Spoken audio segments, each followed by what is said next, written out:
మార్గశిర లక్ష్మీవార వ్రత కథ. పూర్వం కళింగ దేశమందు ఒక బ్రాహ్మణుడు కలడు.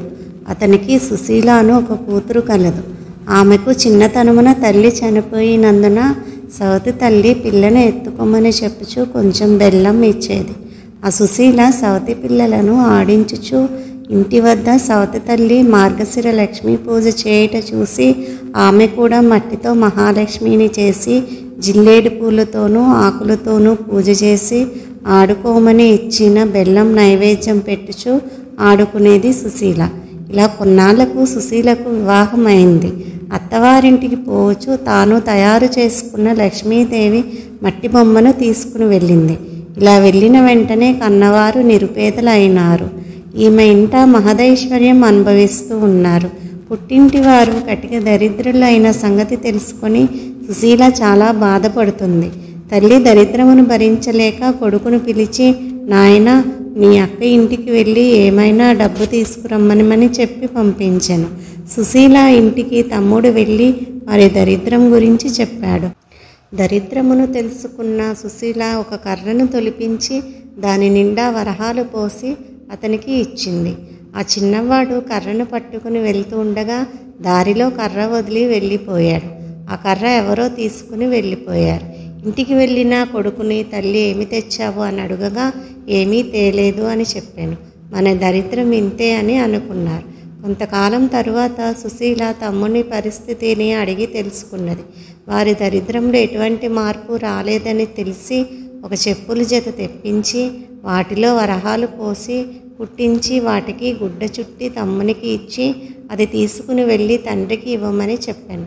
సరే అని తీసుకుని వెళ్ళి మార్గమధ్యంలో దాహం వేసి ఒక చెరువు గట్టును చెప్పుల మూట పెట్టి నీరు తాగి వచ్చేసరికి ఎవరో వాటిని తీసుకుని పోయారు. జరిగిన విషయం తల్లికి చెప్పాడు. తల్లి జరిగిన దానికి బాధపడి మన దరిద్రం ఇలాగెందుకు ప్రాప్తించిందో అనుకునేను. మరలా కొన్నాళ్లకు కొడుకును పంపిస్తూ ఈసారి అయినా జాగ్రత్తగా తీసుకురమ్మని చెప్పాను. అక్కకు పరిస్థితి ఇదివరకు ఉన్నట్టే ఉందని చెప్పాను. అప్పుడు సుశీల ఒక గుమ్మడి పండు తెప్పించి తొలిచి దాని నిండా వరహాలు నింపి ఆ పండు అమ్మకి ఇమ్మని చెప్పింది. సరే అని తీసుకుని వస్తూ ఉండగా సాయం సమయంలో ఒక చెరువు వద్దకు వచ్చి దానిని గట్టు మీద ఉంచి సాయం సంధ్యావందనం చేస్తూ ఉన్నాడు.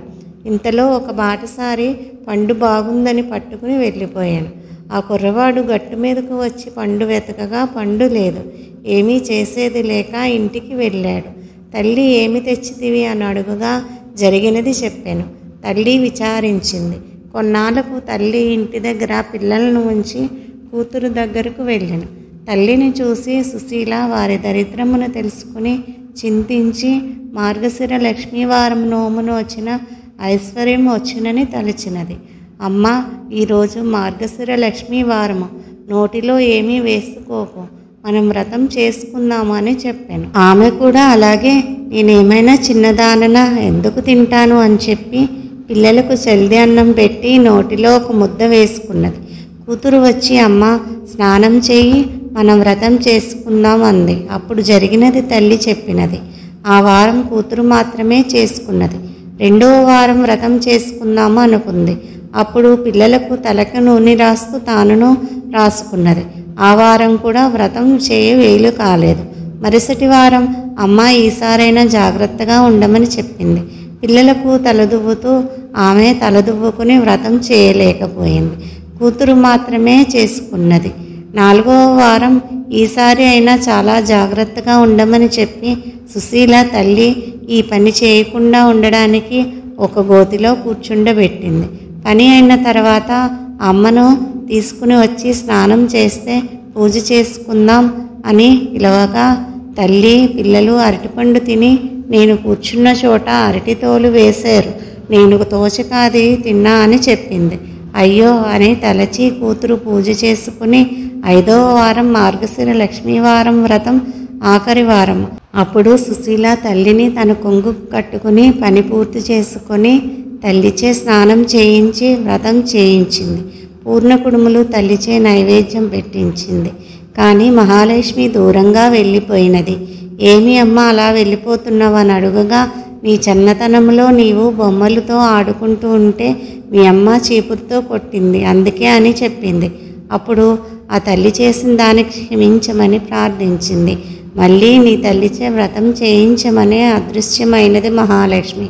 సరే అని మొదటి వారం పులగం, రెండో వారం అట్లు తిమ్మనం, మూడో వారం అప్పాలు పరమాన్నము, నాలుగో వారం చిత్రాన్నము గారెలు, పుష్యమాసంలో మొదటి వారంలో పూర్ణపు కుడుములు వడ్డించి తల్లిచే నోము చేయించింది. కదా అక్షింతలు తల మీద వేసుకున్నారు.